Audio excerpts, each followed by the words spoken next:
Bonjour à tous et bienvenue sur IQ Invest, la chaîne des investisseurs qualité et des entreprises de qualité. Et aujourd'hui on se retrouve pour l'analyse d'une action française que vous avez été très nombreux à me demander d'analyser sur la chaîne, puisqu'il s'agit de la société Esker, une société basée à Lyon et une société qui fait partie du top 3 des entreprises françaises les plus qualitatives en fonction de la note quantitative, vous allez le voir, et elle fait partie des fameuses 3 sociétés dont j'avais parlé dans une de mes vidéos précédentes à propos du PEA et de la sous-performance des actions françaises. Comme d'habitude, cette analyse va être découpée en 4 étapes. Premièrement, nous verrons la société Esker et son business model. Ensuite, nous ferons l'analyse quantitative de la société, puis son analyse fondamentale, et enfin, nous terminerons par l'évaluation du prix pour savoir si c'est le bon moment ou pas d'acheter Esker. Et comme d'habitude, si vous n'avez pas vu ma playlist méthode, je vous encourage à aller la voir. Vous y trouverez toutes les informations nécessaires pour suivre ma méthode d'analyse. Et juste avant de commencer, je vous rappelle que je ne suis pas un professionnel de la finance, cette vidéo n'est donc pas un conseil en investissement,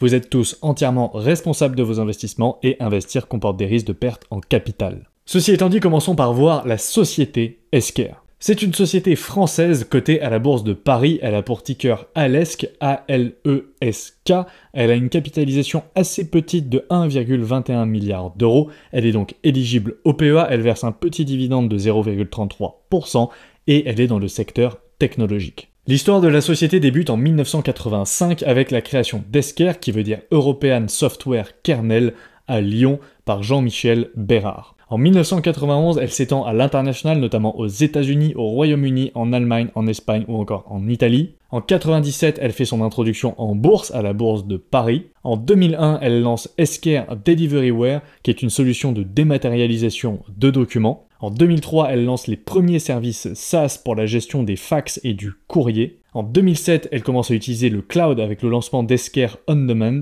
En 2015, elle fait des acquisitions de TermSync et Calva EDI. En 2017, elle acquiert la société allemande e-Intégration GmbH. En 2018, elle intègre des solutions IA combinant machine et deep learning pour la gestion et l'analyse de données structurées. Et en 2023, elle prend le contrôle de la startup britannique Market Dojo, spécialisée dans les logiciels dits procurement. Au niveau des ventes par activité, on a 3 secteurs principaux. Le premier est le secteur SaaS, donc tout simplement Software as a Service. Donc ce sont tous les revenus récurrents de la plateforme Esker qui représente 82% des ventes. Ensuite, on a Implementation Services avec 16% des ventes et Legacy Products avec 2% des ventes. Au niveau des ventes par région, on a 41% dans les Amériques, donc Amérique du Nord et Amérique du Sud, 29% en France, 25% en Europe et 6% dans les régions RAW et APAC, donc Asie-Pacifique. Au niveau des produits, donc Esker développe et commercialise une plateforme SaaS, donc c'est-à-dire un logiciel disponible souvent sur un modèle via abonnement et qui est accessible via le web,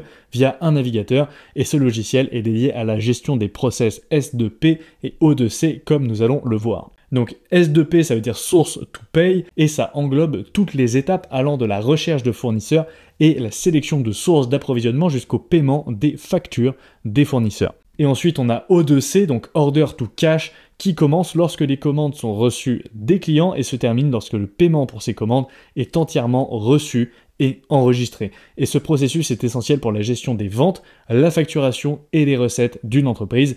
Et vous voyez en haut à droite un schéma qui explique le fonctionnement de ces 2 process.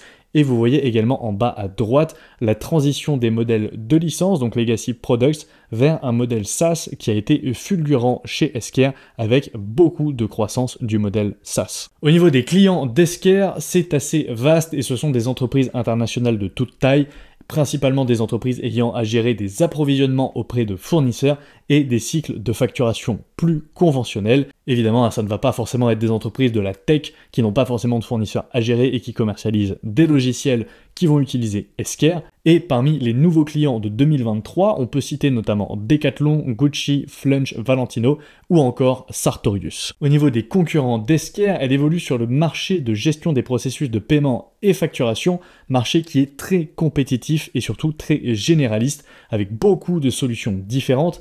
Et on y retrouve beaucoup de startups et de petites entreprises qui sont spécialisées sur des pans précis du process comme Evalua par exemple, mais on retrouve également des grands groupes plus généralistes comme SAP ou CGDIM sur ce segment. Au niveau du management, on retrouve Jean-Michel Bérard à la tête de la société qui est CEO depuis la fondation en 1985, Emmanuel Olivier, COO, donc Chief Operating Officer depuis 2003, en sachant qu'il a intégré la société en 1999, Nicolas Bragard qui est CIO, donc Chief Innovation Officer depuis 2002, et Catherine Place qui est CFO, donc Chief Financial Officer depuis 2022. Au niveau de l'actionnariat, on voit que Jean-Michel Bérard possède toujours 6% des parts et que Emmanuel Olivier en possède 0,7%. Et vous voyez ici la répartition de l'actionnariat avec notamment les parts de Jean-Michel Bérard, les parts d'Emmanuel Olivier, du management et les parts qui sont publiques et détenues par des investisseurs institutionnels ou privés. Maintenant passons à l'analyse quantitative de la société. Et pour ça on se retrouve comme d'habitude sur l'application IQ Invest, vous aurez tous les liens en description ainsi qu'un code de réduction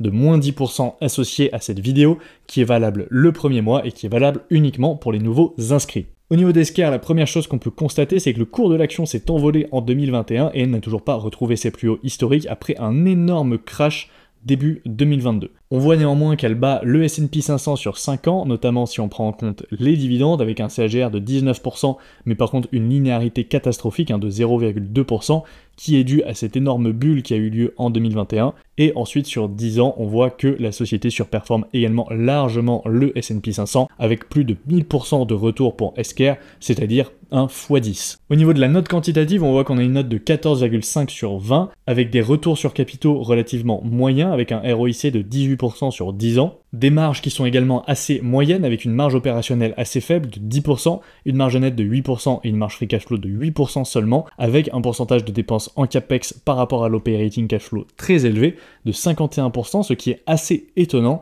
pour une entreprise de logiciels. Ensuite, au niveau de la croissance, par contre, on est plutôt bon, avec une croissance de la top line de 13,8% sur 10 ans, une croissance des earnings per share de 14,4%, et une croissance des free cash flow de 16,3%. Donc ça veut dire que les marges se sont améliorées en 10 ans, puisque les free cash flow ont cru plus vite que le chiffre d'affaires. Ensuite, au niveau du dividende, on a une très bonne croissance ici, avec 15% sur 10 ans, 4 ans que l'entreprise augmente son dividende de manière ininterrompue, 0,36 de ratio dette sur EBITDA, donc quasiment pas de dette, et un payout ratio de 31%, ce qui est raisonnable. Si on passe maintenant à l'onglet quantitative, on voit que les revenus sont plutôt stables et plutôt croissants avec une belle courbe. Si on change sur les earnings per shares, on voit par contre qu'on a eu une baisse en 2023. Et au niveau des free cash flow, on voit que les free cash flow sont plutôt cycliques avec beaucoup d'années de baisse, 2015, 2017, 2019 et 2022. On voit que les free cash flow pour le coup sont beaucoup moins réguliers que le chiffre d'affaires. Également, vous pouvez voir que les marges sont très faibles et même légèrement en baisse. On voit qu'on a une tendance assez baissière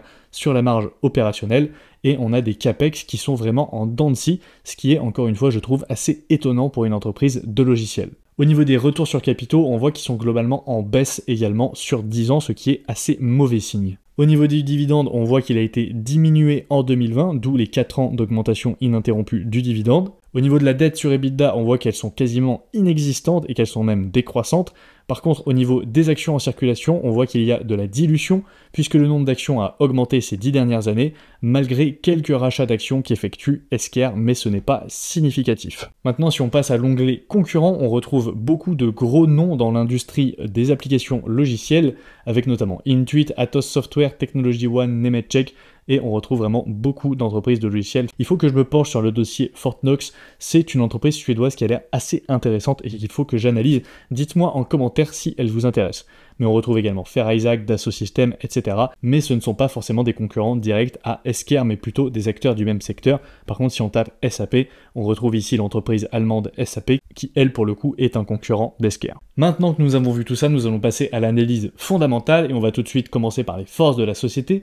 Premier point, Esker est un leader reconnu de son domaine, par notamment Gartner avec son Magic Quadrant qui est un acteur très réputé dans le milieu des logiciels, et Esker est reconnu sur le domaine de la dématérialisation et de l'automatisation des processus métiers. Ensuite, elle bénéficie également d'une solide réputation sur le marché grâce à ses années d'expérience et à son portefeuille diversifié de clients internationaux. Elle investit régulièrement dans la R&D pour améliorer ses produits et intégrer des nouvelles technologies. On l'a vu, elle a notamment été pionnier avec le cloud et avec l'IA en 2018. Elle est la seule solution aujourd'hui à regrouper efficacement les processus source to pay et order to cash. Et le fondateur et CEO de la société est toujours actionnaire et possède plus de 6% des parts. Au niveau des faiblesses de la société, premier point, on voit qu'on a une forte concentration sur le marché français avec 29% des ventes et européen de manière générale, puisque si on prend les ventes en France et hors France, on a 54% du chiffre d'affaires qui provient de l'Europe. Esker évolue également dans un marché hyper compétitif avec beaucoup d'acteurs dans le monde entier allant de petites startups à de grands groupes comme SAP. Les solutions proposées peuvent être complexes à intégrer pour les entreprises, ce qui peut entraîner des temps de déploiement longs. Et les solutions d'Esker peuvent être perçues comme coûteuses pour les petites et moyennes entreprises qui peuvent se tourner vers des logiciels plus spécialisés et compétitifs développés par des startups. Au niveau des opportunités, le marché des logiciels SaaS est en croissance et à mesure que les entreprises se numérisent et numérisent leurs process de plus en plus, il y a de plus en plus de demandes pour ce type de solution. Ensuite, elle est très peu implantée en Asie et dans les marchés émergents en règle générale, et ça pourrait être une source de croissance à l'avenir pour Esker. L'implémentation de régulations et de normes françaises et européennes pour la digitalisation notamment des factures favorise les entreprises comme Esker à l'avenir. Et l'IA peut également permettre à Esker d'améliorer ses solutions et de proposer des modules supplémentaires pour ajouter de l'upsell au sein de ses produits. Maintenant au niveau des menaces, Esker évolue dans un marché très compétitif comme on l'a dit et pourrait perdre des parts de marché face à des concurrents plus agiles. Il y a des risques de cyberattaque ou de panne qui sont importants sur ce genre de business comme nous le rappellent les déboires de CrowdStrike récemment. Les logiciels sont soumis à des risques de disruption que ce soit par des startups plus agiles ou par de nouvelles technologies comme l'intelligence artificielle. Et au niveau de l'avantage compétitif, on a une petite douve stable seulement pour Esker qui provient de 2 points. Le premier sont les coûts de changement, évidemment comme souvent pour les logiciels SaaS, il y a des coûts de changement puisque quand ils sont intégrés dans les process opérationnels d'une entreprise, c'est très difficile de les déloger puisqu'il faut reformer ses équipes sur une nouvelle solution. Et ensuite, on a également des actifs intangibles dans une moindre mesure, puisque Esker possède quelques brevets, mais elle ne possède pas par contre de marque suffisamment forte selon moi. Maintenant, passons à la checklist fondamentale et on va commencer par les produits. Les produits sont prédictibles puisqu'on a des revenus qui sont issus de vente de logiciels SaaS, donc par abonnement. Par contre, les produits ne résistent pas au changement. Pour moi, ce risque est commun à toutes les entreprises de logiciels et l'entreprise a un fort potentiel de croissance puisqu'elle évolue dans un marché qui est en croissance et qu'elle peut s'étendre sur de nouveaux segments géographiques. Ensuite, au niveau du management, elle n'a pas une bonne allocation du capital puisque Morningstar lui attribue une note standard. Le management par contre a été compétent par le passé puisque le management est senior et le développement de l'entreprise a été relativement bon. Le management est skin in the game puisque le fondateur est toujours le CEO et possède plus de 6% des parts. Par contre, comme on l'a vu, elle n'effectue pas des rachats d'actions réguliers puisque Esker dilue ses actionnaires. Et au niveau du moat, donc de l'avantage compétitif, l'entreprise n'a pas une grande douve stable puisque Morningstar lui attribue une note de petite douve stable. Par contre, elle est le leader sur son marché puisqu'elle est le seul à proposer une solution alliant le source to pay et le order to cash aussi efficacement. Et également, selon moi, elle ne résiste pas à la concurrence puisque le marché est très compétitif et l'avantage compétitif n'est pas suffisant selon moi pour la protéger de concurrents, que ce soit des grands groupes qui pourraient se positionner sur ce segment ou de plus petits acteurs qui pourraient être plus agiles et plus spécifiques sur certains process métiers particuliers. Donc si on récapitule sur tous ces points, ça nous donne une note fondamentale de 10 sur 20. Et maintenant, passons à l'étude de la valorisation pour savoir si c'est le bon moment ou pas d'acheter la société. Premier point, on va calculer le prix juste et pour ça on va prendre 4 méthodes. Une méthode de discounted cash flow basée sur les earnings per share qui nous donne 56 €. Une méthode de discounted cash flow basée sur les free cash flow qui nous donne un prix de 68 €. Le prix juste de Morningstar à 178 €. Le prix juste de Guru Focus à 207 €.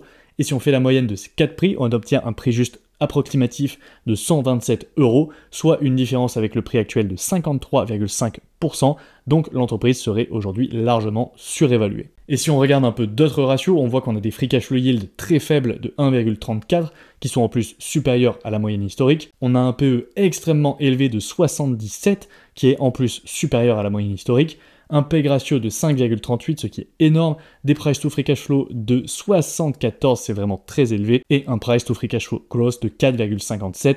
Donc si on a des ratios aussi élevés sur l'état actuel de l'entreprise, je n'imagine même pas les niveaux de PE au plus haut de la bulle sur l'action en 2022, ça devait être vraiment catastrophique. Donc si on récapitule, on a une surévaluation d'environ 53% pour Esker. Et juste avant de passer à la conclusion, je vous rappelle que vous trouverez en description un lien vers le site internet iq-invest.fr qui regroupe toutes les ressources que je mets à votre disposition, que ce soit l'application IQ Invest, des entretiens individuels pour échanger avec moi sur votre stratégie ou pour que je puisse répondre à vos questions, des liens de parrainage pour ouvrir un PEA ou un compte titre chez les meilleurs courtiers du marché et au passage gagner de l'argent et des bonus, la bibliothèque de l'investisseur avec tous les livres que je recommande pour investir, et également le podcast Le CAF Rentable avec Jean de la chaîne J'Invest tous les lundis matins à 8h.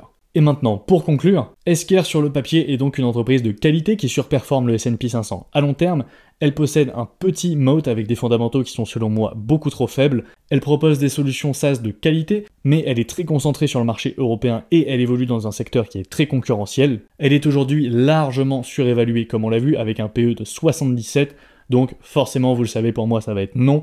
On a des fondamentaux qui sont trop faibles et une évaluation complètement délirante. Je ne comprends même pas comment une entreprise comme ça, qui n'a pas forcément des fondamentaux exceptionnels et qui n'a pas forcément des perspectives de croissance exceptionnelles, peut être aussi chère. Vraiment, ça me dépasse. Jamais je ne paierai un PE de 77 pour ce type d'entreprise. Merci à tous, merci à ceux qui sont restés jusqu'à la fin. N'oubliez pas de laisser un pouce bleu sous la vidéo. Dites-moi ce que vous pensez de la société Esker. Est-ce que vous l'avez acheté ou pas? Et si oui, j'espère que vous ne l'avez pas acheté fin 2021. Comme d'habitude, n'oubliez pas de vous abonner à la chaîne, d'aller me suivre sur Instagram @iq-invest.fr. Et moi, je vous dis à la prochaine pour une nouvelle vidéo. Ciao!